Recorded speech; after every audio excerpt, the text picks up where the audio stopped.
성경 해석을 하면서 제가 늘 하는 말, 문자에 묶이지 마라. 문자에 묶이지 말자. 문자 역시 진리를 담고 있는 그릇이라는 것 기억하시기를 바라고요. 그 대표적인 예들을 요즘 주일 오후 시간에 말씀해드리고 있죠. 생각납니까?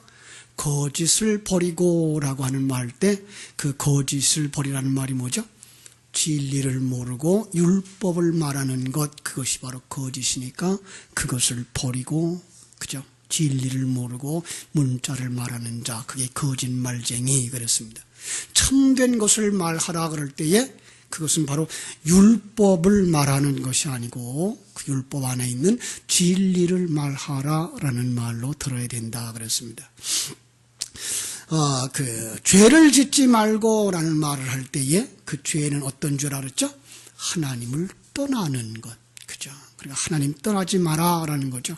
성도는 하나님을 떠날 수 없는 자다라고 하는 얘기를 했고, 도적질하지 마라, 이 말은 오늘 세상 사람들이 얘기하는 남의 것 훔쳐가는 거 얘기하는 것이 아니라 진리를 모르고 율법에 요구되는 그 제사를 드리고 그 헌물을 그리고 절기를 지키는 것을 갖다가 도적질하는 거라, 이렇게 말을 했다 그랬습니다. 그죠?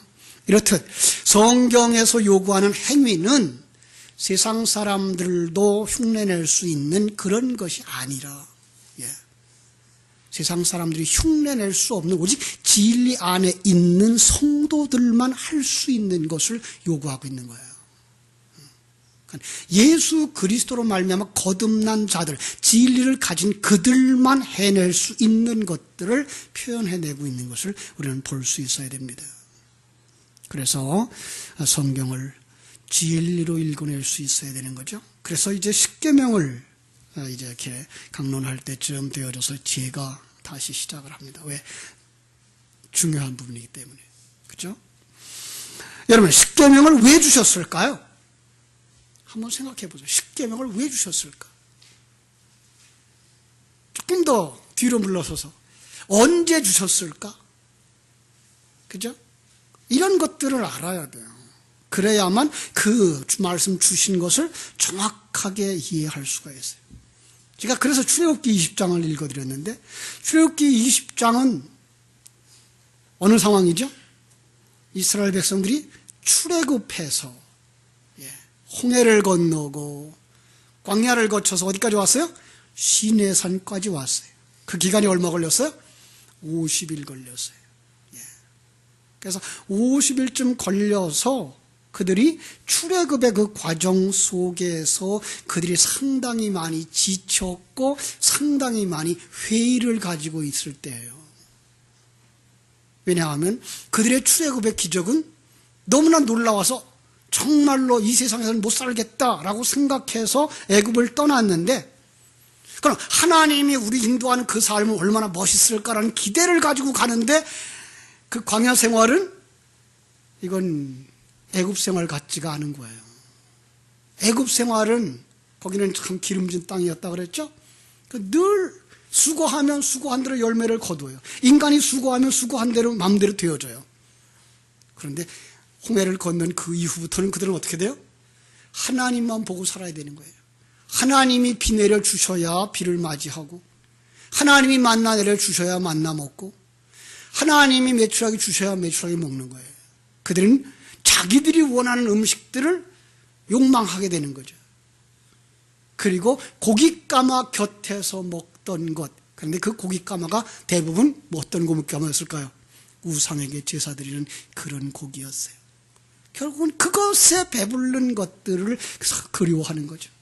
그럴 때에 하나님이 이 이스라엘 백성들을 시내산으로 인도해 올리면서 그들에게 이 말씀을 강론하는 거예요. 특별히 그 앞에서 19장에서는 어떤 상황이 벌어졌는가 하면, 모세가 이제 그 18장에서 어떤 상황이 벌어졌는가 하면, 출애굽기 18장 굉장히 지쳤어요. 모세도 지쳤어요. 왜요? 모든 불평과 원망, 사건 처리를 누구에게만 가지고 나와요? 모세에게 가지고 나오니까. 그러니까 지쳤을 때에 장인 이드로가 와서 이제 인간적인 방법으로 그들을 평정시킬 것들을 가르쳐 주어요. 그래서 50부장, 백부장, 천부장 세워놓고 놨더니 하나님이 이제 모세를 부르는 거죠, 산으로. 그러면서 그 산에서 그에게 이 돌비를 만들어 주시는 거예요. 야. 자, 한번 좀 생각해 보십시다. 그 돌비에 글씨를 써서 모세에게 주었을 때 그들은 문자를 가지고 교통하는 사람이었다, 아니었다? 그게 아니었어요. 그 당시만 해도 성경이 있었다, 없었다? 없었어요. 그러니까 책도 읽을 수 없는 사람들, 그들에게 이 상형 문자인 돌비에다 쓴 글을 주셨는데 그걸 읽으라고 준 것이 아니고 그걸 해석해 줘라라고 모세에게 40일 동안 가르쳐 준 거예요. 그러니까 40일 동안 모세는 시내산에서 신학교를 졸업했죠. 빨리도 졸업했어요. 그래가지고 그 십계명을 가지고 나와서 그들에게 하는 말씀이에요. 그죠?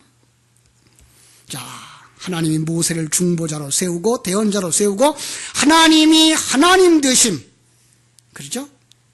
하나님이 천지 만물을 창조하신 분이며 그리고 역사를 운행해 나가시는 분이며 인생들을 섭리하시는 분이고 경륜하시는 분인, 더 나아가서 죄인을 구원하시는 분, 하나님의 백성으로 만들어주시고 완성시켜 주시는 것을 알게 하는 이야기를 어디다 담아주신 거예요? 예, 여기 돌비에다 담아주신 거란 말이에요. 우리는 이 돌비를 보면서 그들은 그 속에서 하나님은 이런 분이구나, 하나님은 이런 계획을 가지고 계시구나, 이 계획은 이렇게 실현되겠구나를 볼 수 있어야 되는 건데 우리는 그걸 문자적으로 읽어보니까 뭐라고 그래요? 이거 하라, 이거 하지 말라로 읽는 거예요. 그런데 이거 하면 복받고 이거 하지 않으면 저주받는다, 이건 어디의 법칙이에요? 이 세상의 법칙이에요. 율법의 법칙이에요. 그러니까 세상 사람들은 문자를 볼 수밖에 없어요. 그러나 영의 눈이 열린 사람들은 뭘 봐야 돼요? 그 안에 담아주신 하나님의 사랑을 볼 수 있어야 되는 거죠. 그렇죠?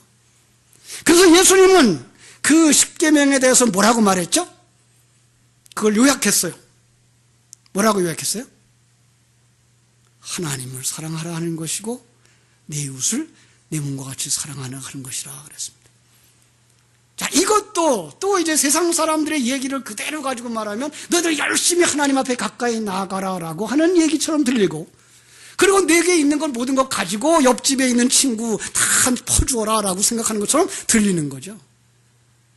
그런데 성경이 말하고 있는 하나님을 사랑하라라고 하는 그 이야기 속에는 어떤 것이 있다고요?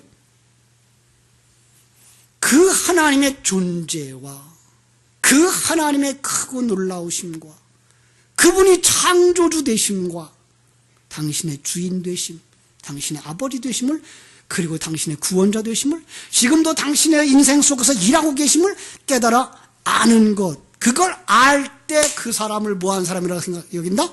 하나님을 사랑하는 자라라고 말하는 거예요. 예.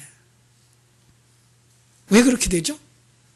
그건 하나님의 생명이 들어간 사람만 그걸 할 수가 있어요. 그러니까 인본주의적인 각도에서 보면 이걸 배워서 우리가 그걸 할 수 있을 거야라고 생각하지만 아니요. 그걸 배운다고 되질 않아요. 그건 하나님이 깨닫게 해 주셔야 되는 거예요. 그런데 그 깨닫게 해 주시는 통로가 뭘죠? 믿음은 뭘로 나요? 들음에서 나는 거예요. 누가 들려줘야 돼요? 설교자가. 그래서 하나님은 그 돌비를 주면서 설교자는 누구를 세웠어요? 모세를 세운 거예요. 그러니까 모세의 설교를 통해서 그들은 뭐가 벗겨져야 돼요? 예, 얼굴에 수건이 벗겨져야 돼요. 그리고 그 속에는 진리가 보여져야 되는 거예요. 이런 아주 깊은 의미들이 여기에 담겨져 있는데 그걸 읽을 줄 알아야 되는 거죠. 그죠? 자, 그래서 출애굽기 19장에서 이제 그날을 이렇게 얘기해요. 어느 날 그들이 산에 올랐나 보자고요. 19장 1절부터 3절.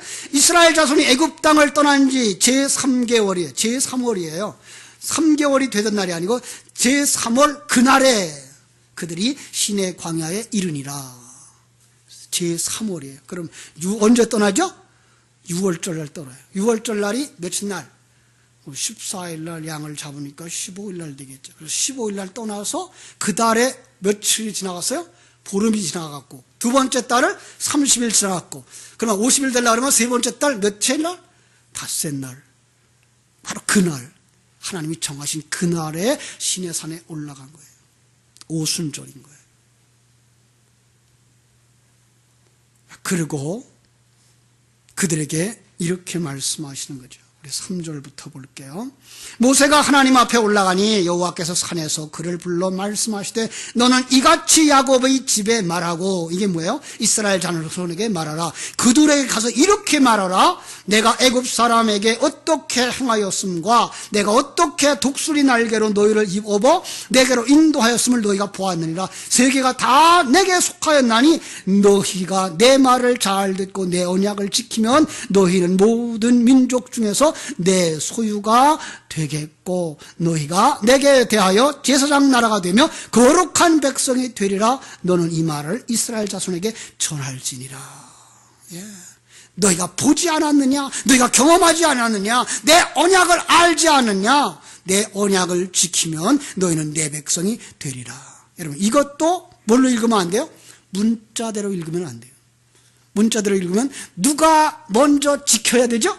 사람이 먼저 지켜야만 하나님이 그를 하나님의 백성 삼는 것처럼 여겨지잖아요.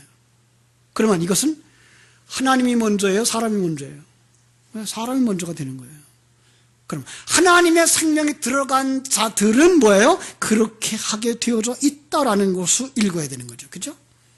내 언약을 가진 자들, 그들이 바로 나의 택한 백성이다. 그죠? 그래서 내가 택한 백성들은 뭘 가진 자다? 진리의 말씀을 가진 자다라는 거예요. 여러분, 그러니까 우리가 하나님의 백성이 됐다, 내가 예수 믿습니다, 나 거듭났습니다, 구원받을 겁니다 라고 말하는 사람은 그 안에 뭐가 있어야 돼요? 진리가 있어야 되는 거죠.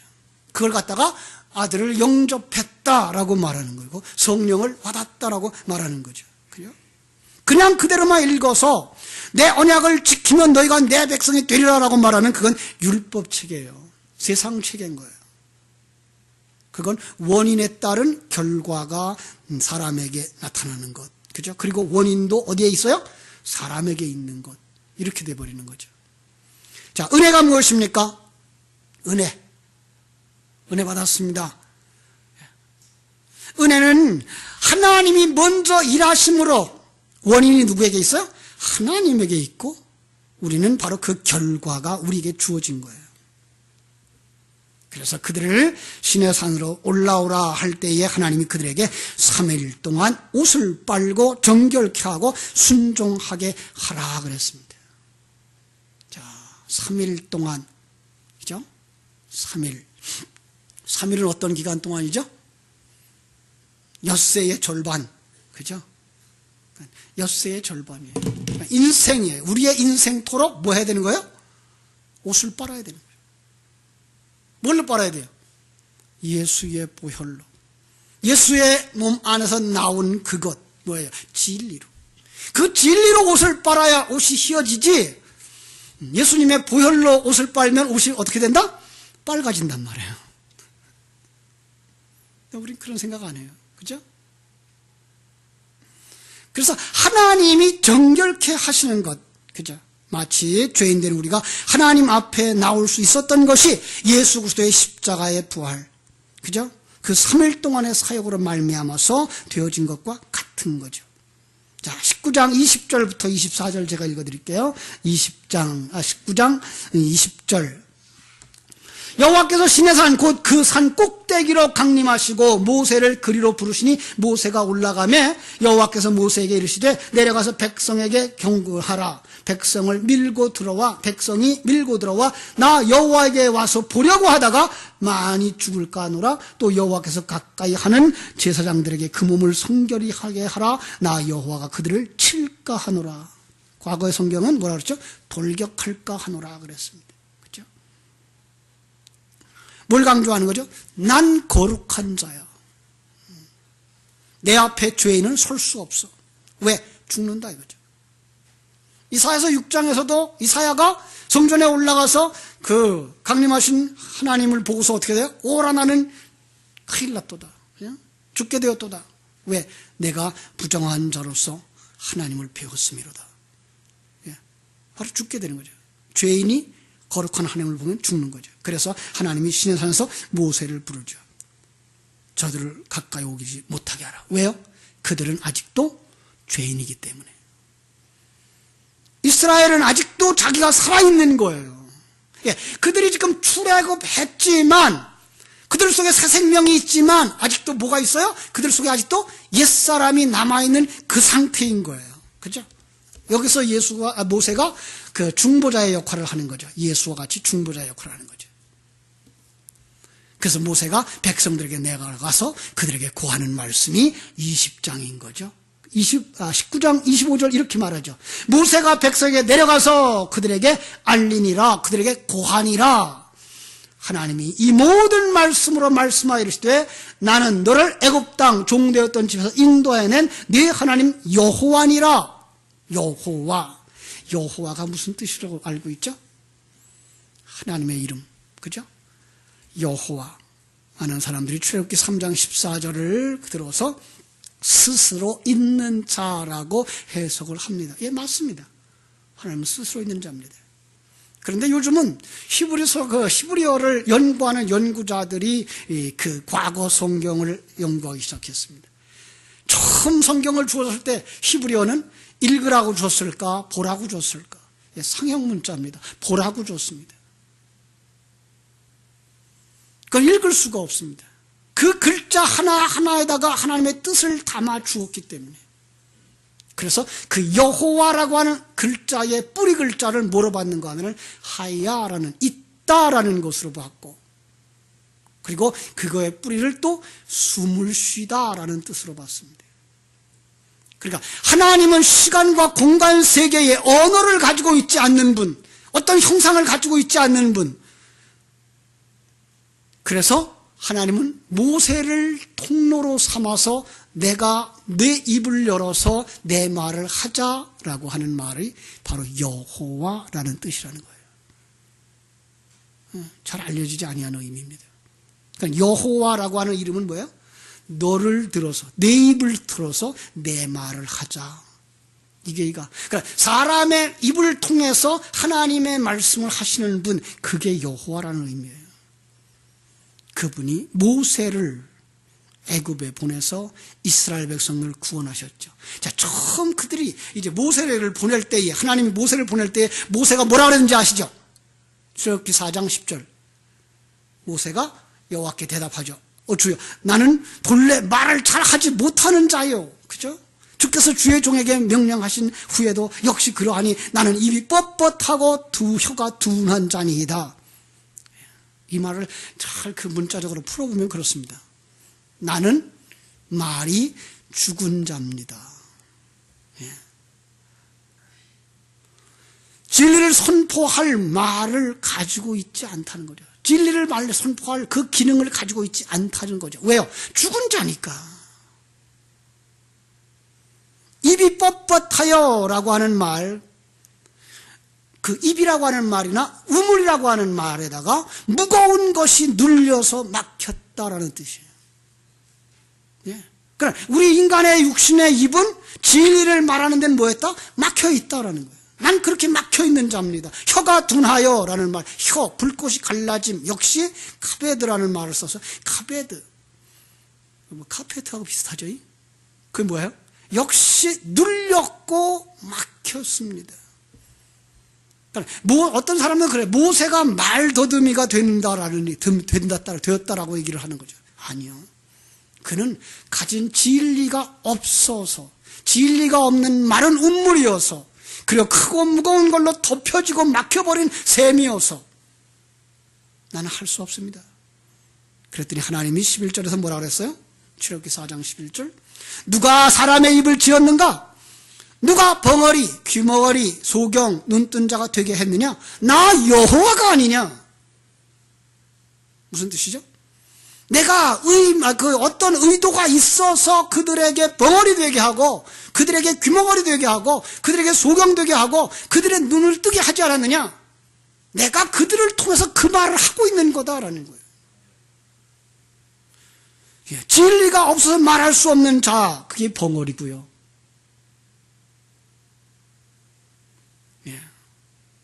진리를 듣지 못하는 그게 바로 귀머거리고요. 하나님의 역사하심을 볼 수 없는 그 자가 소경이고요. 하나님이 내 삶 속에서 일하는 것을 보지 못하는, 보고 있는 자, 그가 눈뜬 자인 거죠. 누가 만들어내냐? 나 여호와가 아니냐? 내가 너를 사용하여 진리를 말하고자 함이 아니냐라는 거죠. 그렇습니다. 그 진리를 하나님이 주셔야 되는 거고, 그 진리를 하나님이 주셨을 때에만 우리 그 누구도 그 진리를 말할 수 있는 자가 되는 거죠. 그 여호와 하나님이 이제 20장에 올라가서 말씀하시는 것입니다. 출애굽기 20장으로 봅니다. 하나님이 이 모든 말씀으로 말씀하여 이르시되 나는 너를 애굽 땅 종되었던 집에서 인도하여 낸 네 하나님 여호와니라. 예. 이것을 통해서 나를 알라고 준 것입니다. 십계명이라고 하는 그 계명, 사실은 우리가 나눠놔서 십계명이지 거기엔 첫째, 둘째, 셋째도 붙어있질 않아요. 우리는 마태복음 22장 37절로 40절에서 예수님이 그 율법의 종강이 뭔지를 보았습니다. 율법, 간단히 말해서 십계명, 선지자, 율법의 해설자, 뭘 얘기했다? 하나님의 사랑, 이웃 사랑. 그래서 많은 사람들이 십계명을 또 나누어 놔요. 첫 번째부터 네 번째 계명은 하나님에 관한 계명, 다섯 번째부터 열 번째 계명은 사람에게 대한 계명. 그렇지 않습니다. 이 10가지를 통해서 뭐를 가르쳐주고자 하는 거예요? 나 하나님을 네게 보여주겠다라고 하는 거예요. 그 중에 하나만 빠져도 그 하나님을 온전히 알 수 없는 것. 그렇습니다. 그것을 다 이해하는 것을 갖다가 하나님 사랑하는 자라고 말하는 거죠. 그러니까 하나님이 이 계명을 주신 이유는 하나님을 알아라. 왜? 지금 그들이 출애굽해가지고 광야길에서 지금 방황하고 있거든요. 가야 될 거야, 말아야 될 거야. 응? 왜 그렇죠? 여러분 신앙생활 하면서 그런 갈등 없어요? 진리의 말씀이 들어와서 예수를 믿기는 믿는데 하나님이 옛사람 벗어버리라 그래요. 응? 죽으라 그래요. 죽어야 될 거야. 이거 살려야 될 거야. 이러는 거죠. 이스라엘 백성들은 계속해서 그 얘기를 했어요. 돌아갔으면 좋겠다. 왜 우리를 광야에서 죽게 하려는가? 하나님은 그래서 그들에게 너희를 인도해내고 있는 나 하나님을 알게 하고자 이 계명을 준다예요. 그러니까 오늘 우리에게 성경을 준 것 똑같은 얘기예요. 그 성경을 통해서 누구를 알기를 원하는 거예요? 여러분을 인도하고 있는 그 하나님을 알기를 원하는 거예요. 그러니까 이거 해라, 이거 하지 마라가 아니라 여러분 자신들이 하나님을 아는 게 먼저인 거예요.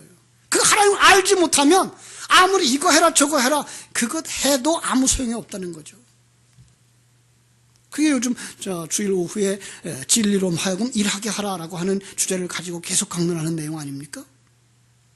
여러분 속에 진리가 들어가서 그 하나님이 인생의 주인 되어지고 하나님이 여러분의 힘이 되어지고 능력이 되어지고 여러분의 삶을 이끌어가고 계신 그 손길인 줄 알았을 때에 여러분들이 어느 자리에서 어떤 봉사를 하든지 그게 다 누구의 일이에요? 진리가 하는 일, 진리가 맺는 열매, 좋은 나무가 맺는 열매, 좋은 열매가 되는 것이고 여러분 속에 진리가 없어서 그런데 불구하고 아직도 이 종교적인 생각 때문에 남들 앞에 체면 때문에 그리고 남들 앞에 자랑스러워하기 위해서 일을 하고 있다면 그것은 나쁜 나무가 맺은 열매가 되는 거예요. 내가 맺은 열매가 되고 있는 거예요. 그래서 성경은 계속해서 가르치는 게 뭐예요? 먼저 하나님을 알라. 그죠? 호세아서에는 뭐라 그랬어요? 내 백성이 이 지식이 없어서 망하는도다라고 말하고 있는 거잖아요. 예. 하나님에 관한 지식, 그 하나님을 알지 못하면 종교 생활을 아무리 많이 하고도 그는 뭐한다? 망한다는 거예요. 그래서 성경은 계속해서 하나님을 알라라고 말하는데 그 구체적인 것으로 이스라엘 백성들에게 처음 문건으로 주었던 것, 그게 바로 십계명이라고 하는 돌비에 새겨진 내용이었던 것이죠. 그런데 이걸 이스라엘 백성들, 특별히 유대인들, 바리새인들은 그 속에서 진리를 깨달아 알지 못하고 그걸 가지고서 지키려고 10가지를 쪼개서 613가지로 만들고 그걸 또 쪼개서 2000여 가지로 만들어서 그 중에 몇 개를 지키면서 난 지키는 사람이야 라고 말했단 말이에요. 그런데 그들은 정말로 그 율법을 얼마나 열심히 지켰느냐 하면 율법으로 흠을 잡을 수 없을 만큼 율법을 잘 지켰다고요. 그게 바리새인들이었다고요. 그게 바울이었다고요. 그런데 예수님은 그들을 향해 뭐라고 말합니까? 독사의 자식들아, 그건 아니야, 회개하라 라고 말하는 거잖아요. 그러니까 그들에게 가르쳐준 절기를 지키는 것, 헌물을 드리는 것, 제사를 드리는 것, 그리고 여기 계명을 지키는 것, 이 모든 것들이 그 안에 진리를 담아주어서 이런 걸 통해서 하나님을 알아가게 하셨던 것인데 불구하고 그들은 그 하나님을 알지 못하면 뭐한다? 종교적인 행사로 간단 말이에요. 우리가 주님 앞에 나와 예배하는 것도 동일한 거예요. 정말로 그 예배를 통해서 하나님을 알고 그 하나님이 내 인생에 이끌러 가는 그 사실들을 알아서 그분과 함께 순조롭게 길을 갈 때에 그가 산제사를 드리는 것이고 그가 머무는 곳곳마다 그 속에서 하나님을 생각하고 하나님을 영광을 돌릴 때 그게서 예배가 되는 것인데 불구하고 우리는 그 예배를 잊어버리고 일주일에 한 번, 일주일에 두 번 교회에 나와서 그저 예배 신사 시작하는 사도신경으로 시작하고 주기도문을 마치는 그런 순서를 해야만 예배가 되어지는 것처럼 생각하고 있는 그 자체도 우리는 너무 율법적일 수 있단 말이에요. 형식적일 수 있단 말이에요. 이게 없어서는 안 되죠. 왜요? 그릇이 없으면 내용물을 담을 수 있다 없다? 없어요. 그러나 예배가 있어야 되죠. 그 예배 속에서 분명히 발견해야 될 것은 진리이지 예배라고 하는 그 형식 자체는 아니라는 거죠. 그런데 우리가 그 껍데기만 가지고 주기도문으로 사도신경으로 시작하고 찬송하고 기도하고 성경 읽고 설교하고 그 다음에 마치는 것으로 예배했어. 난 예배했어. 여리로 가면 그것은 우상숭배자와 다를 바가 없다는 것입니다. 그래서 우리는 여호와를 알자라고 성경은 계속해서 말하는 것입니다. 그러니까 이 십계명의 내용을 통해서 우리는 뭘 알 수 있어야 돼요? 하나님을 10가지라고 나눠놓은 그 모든 10가지의 내용들은 모두가 다 누구에 관한 얘기? 하나님에 관한 얘기인 거예요. 우리가 알고 있는 첫 번째부터 네 번째는 하나님에 관한 계명, 5번째부터 10번째 계명은 사람을 위한 계명이 아닌 첫 번째부터 10번째가 다 하나님에 관한 계명인 거예요. 하나님에 관한 진리를 거기다가 심어준 거예요. 그리고 여러분과 내가 어떻게 그 하나님을 알아가야 할 것인가를 거기다가 가르쳐 준 거예요. 그걸 이뤄낼 수 있어야 돼요. 그러지 않으면 우리는 똑같이 유대인들하고 똑같이 뭐 하지 말아야 돼요? 살인하지 말아야 되고 간음하지 말아야 되고 도둑질하지 말아야 되고 거짓말하지 말아야 되고 안식일을 지켜야 되고 그죠? 그것들을 문자적으로 따지니까 안식교회는 안식일을 지켜야지 왜 주일날을 지키냐라고 얘기를 하는 거고 요즘 와서 이단들은 뭐라 그래요? 야, 왜 주일만 지키고 안식일만 지켜야 되냐? 6월절 지켜야지. 그래서 6월절 지키자고 나서는 자들이 나오고 그 진리가 담겨진 사실들을 잃어버리고 그냥 그릇만 먹고 있는 거죠. 제가 그걸 갖다가 수박의 껍질 먹는 사람들 이렇게 얘기를 하죠. 수박을 어디를 먹어야 되죠? 속을 잡수셔야 되죠. 그죠? 그러니까 여러분들은 그 진리를 담아준 그릇의 매력을 끌리면 안 되고 그 그릇 안에 있는 진리를 먹어야 되는 거예요. 이렇게 비교하면 조금 이상합니다만은 우리가 그 겉껍질, 율법의 것들을 가지고서 그것이 신앙의 전부인 양 쫓아가면 세상 다른 종교와 다를 바가 없어진다는 사실을. 착하게 살자, 불쌍한 자 구제하자, 싸웠어도 용서하자, 그건 누구도 한다? 불교인들도 한다 이 말이에요. 주님은 그 정도의 얘기를 가지고 있는 건 아니라고요. 그건 세상을 살아가는 사람들이라면 인간관계 속에서 마땅히 그렇게 하시면서 사셔야 되죠. 그걸 하지 말라는 얘기 아닙니다. 그러나 성경이 요구하고 우리에게 요구하는 것은 그 정도가 아닌 하나님과 너 사이입니다.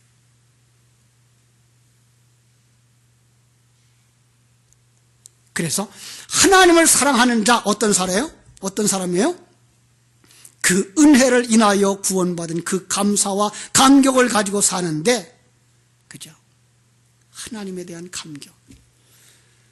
그분이 얼마나 크신 분인지 느껴지는 감격.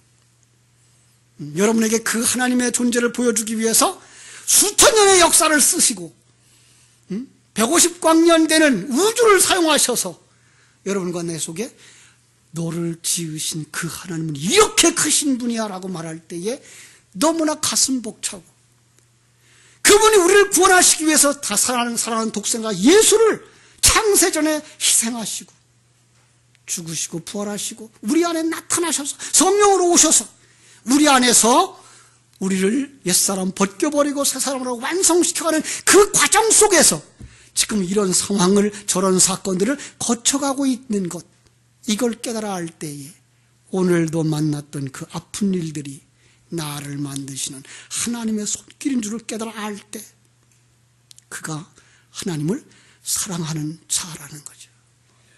그가 마음을 다하고 뜻을 다하고 힘을 다하여 사랑하는 거예요. 왜요?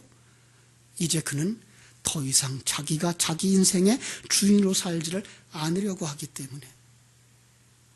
그것이 바로 하나님의 사랑입니다. 그 사람이 삶을 살아갈 때에 그 이웃 가운데에 한숨 속에 사는 사람이 있습니다. 믿음이 없어서 한숨 속에 살아가는 사람, 그 사람이 과부인 거죠. 예. 왜 한숨을 짓죠? 불안해서. 왜 염려하죠? 근심하죠? 아버지가 없어서. 아버지가 없는 그는 고아고 남편이 없는 그는 과부인 거죠. 예? 그가 탕자인 것이고, 그래서 내게 있는 모든 것을 아낌없이 다 주는 것, 내게 있는 모든 것 무엇입니까? 진리, 하나님에 관한 것, 내가 경험한 하나님, 내가 알고 있는 그 크신 하나님, 그걸 그에게 아낌없이 주었을 때 그게 구제하는 것. 예. 그가 거기서 돌이켜 주님을 만나면 그가 신부가 된 것이고, 거기 돌이켜 하나님 아버지를 만나면 그가 아들이 된 것이고, 그가 하나님 앞에 죄사함 받은 자가 되어지면 그때에 그가 내가 그를 용서한 것이 되어지는 거예요. 용서라는 것은 그냥 사람과 사람 정도 지간에 일어나는 그런 정도의 이야기를 말하는 건 아니에요. 그런 용서는 누구도 한다? 세상 사람들도 한다고요. 성경이 말하는 용서라고 하는 건 바로 하나님과 우리 사이에 가로막혔던 그 죄악의 담장이 어떠한 복음의 진리로 말미암아서 무너지고 하나님과 그 죄인이었던 자가 하나 되어져서 반죽이 되어져 뗄래야 뗄 수 없고 분리할래야 분리할 수 없는 상황이 되어진 것, 이것이 바로 용서인 거죠. 그렇습니다. 그래서 하나님은 돌개비를 주셨고 그 해설자로 모세를 붙여주신 것입니다. 그 십계명 속 그림, 글씨만 보면 하나님의 사랑을 볼 수도 없고 들을 수도 없어서, 그래서 믿음은 들음에서 나는데 그 들음의 소식을 전하기 위해서 해설자 모세를 보내준 겁니다. 그럼 그 해설자 모세는 뭘 전해야 됩니까? 진리, 하나님에 관한, 하나님의 존재에 관한, 하나님의 계획에 관한, 하나님의 사랑에 관한 것을 그들에게 전해 주어야 되고 그들은 그것을 깨달아 알아야 되는 것입니다. 그 말씀이 성도 속에 들어올 때에 성도 속에서 믿음이 발생되어지는 것이고, 그래야 누구를 안다? 하나님을 아는 것이죠. 그것이 바로 첫째 계명입니다. 십계명 전체를 해석하는 전제이면서 첫 번째 계명인 것입니다. 뭐라고 했다고요? 너는 나 외에 다른 신들을 내게 두지 말지니라.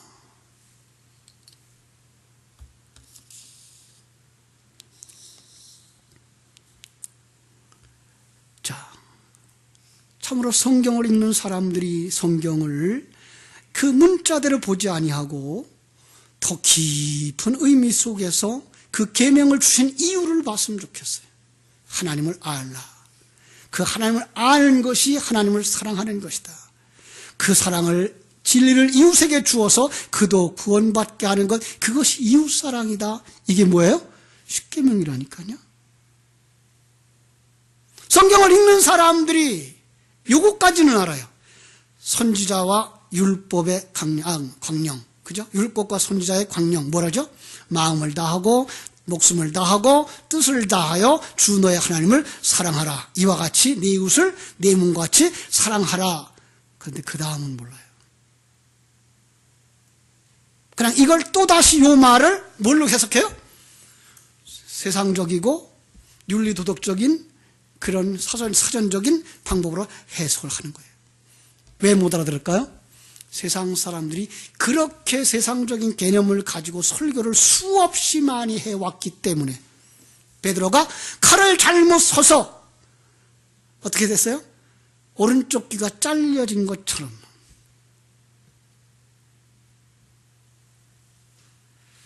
참으로 역사 속 종교개혁자들이 개혁의 칼을 잘못 사용함으로 말미암아서 천주교회에서는 벗어났지만 다시 종교개혁자들의 틀 안에 갇혀버리고 말한 거예요. 그들이 해석하고는 그 이상도 그 이하도 지금 진보가 없어요. 복음은 언제로 묶여졌어요? 1517년으로 묶여져 있어요. 우리는 정말 성경이 우리에게 어떻게 역사하시는지를, 어떻게 말씀하고 있는지를 볼 수 있어야 돼요. 거기에 관심을 가지고 또다시 돌아가고 또다시 돌아가야 돼요. 그래서 그 계명을 통해서 하나님은 내가 누군지 너에게 알게 하리라예요. 사실은 그들은 소경이고 죽은 자고 귀머거리인데 어떻게 그들이 일어나서 찾아오겠어요? 어떻게 찾아오겠어요? 내가 알게 하리라예요.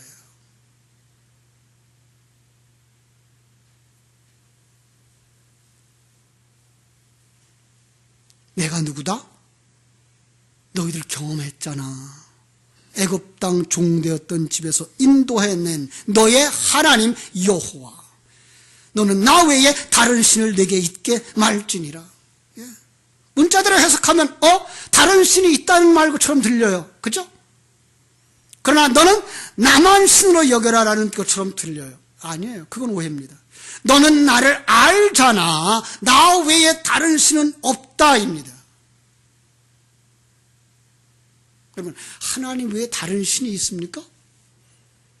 천지와 만물을 창조하시고 운행하시고 섭리하시고 경륜하시는 그 창조주 여호와 외에 다른 신이 있습니까?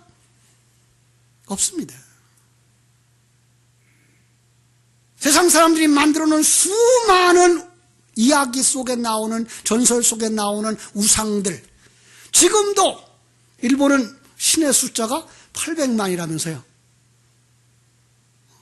집집마다 신이 다르대요.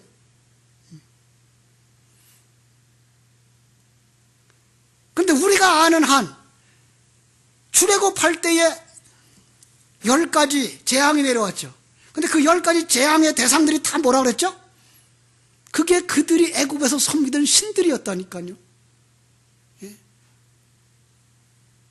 그러니까 그것들이 얼마나 무가치한 것들인가 너희들 앞에 보여줄게. 그래서 무너뜨린 거예요.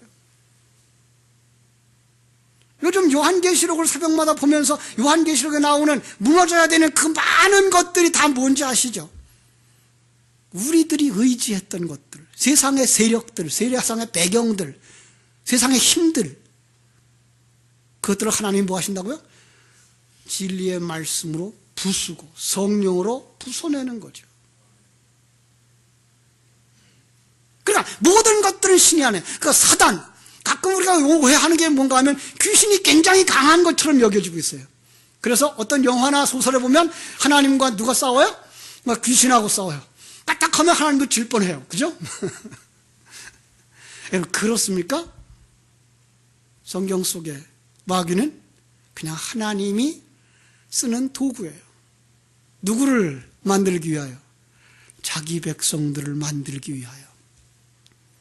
여러분, 이단들이 그냥 일어나는 게 아닙니다. 사람들이 이단이 무섭다 그러는데 이단이 무서운 게 아니라 기존 교회 속에서 진리를 선포해 주지 않는 그 자체가 무서운 거예요.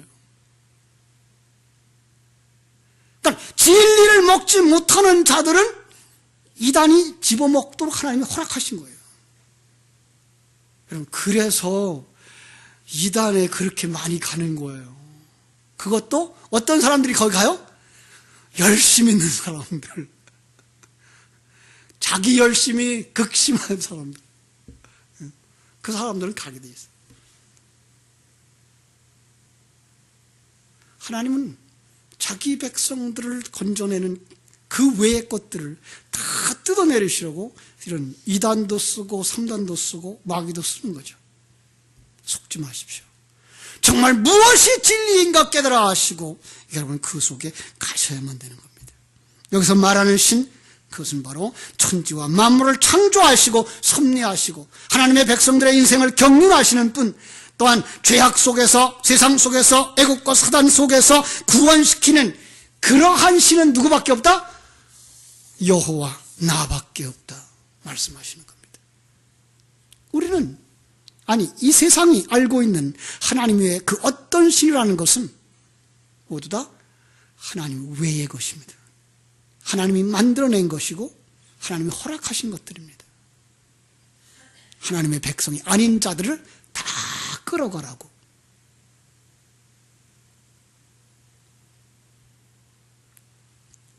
요즘 새벽마다 우리가 살펴보는 옛사람, 그것이 사단에게 유혹되어지기 좋아합니다. 그런데 그 속에 지진이 일어나고 천둥번개가 치고 우박이 떨어지고 그러면 그 하나님 외의 것들, 하나님이 허락한 생명 외의 것들은 부서지고 무너져서 나중에는 온전히 하나님의 백성만, 14만 4천만, 흰옷 입은 자만, 이긴 자만 나오는 것입니다.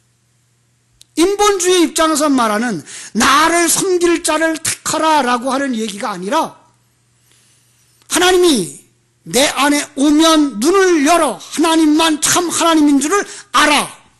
그에게 마땅히 경배하고 그의 인도함에 순종하고 그가 허락하는 삶 속에서 하나님께 영광을 드러내는 삶을 사는 것입니다.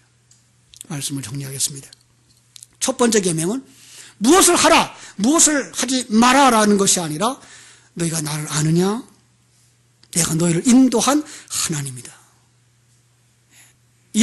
이렇게 내가 하나님인 것을 너희에게 알게 해줄 것이다 라는 것입니다. 그래서 20장 3절의 말씀, 너는 나 외에 다른 신들을 내게 두지 말라라고 하는 말을 원어를 가지고 짧게 해석하면 이렇습니다. 나에 대하여 다른 신들이라 하지 말라. 예. 그걸 번역해서 나 외에 다른 신들을 내게 있게 하지 말라라고 했습니다. 왜 이런 말을 하죠? 그들은 어디서 나온 사람들이에요? 수많은 우상 속에서 나온 사람들이에요. 그러니까 그들 생각은 하나님도 그들의 여러 신 중에 하나처럼 여길 거라 이 말이죠.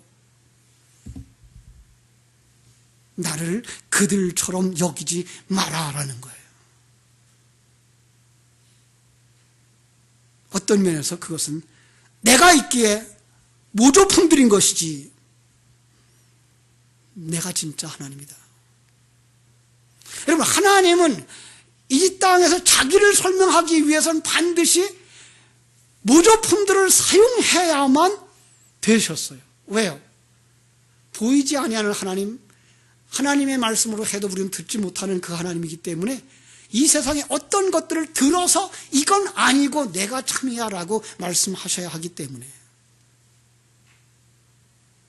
그렇게 하나님은 우리에게 세상의 것들을 들어서 그래서 마지막에 가면 예수의 이름도 수많은 사람들이 예수라는 이름을 가졌는데 그들이 예수가 아니고 내가 예수야 그러고서 하나님이 예수를 보내신 거죠.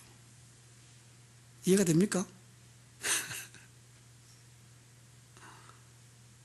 그러니까 하나님은 이러한 것들을 들어서 자기를 설명하고 있는 건데 거기 눈이 열려진 사람만 이게 진짜고 저건 아니구나를 볼 수 있지.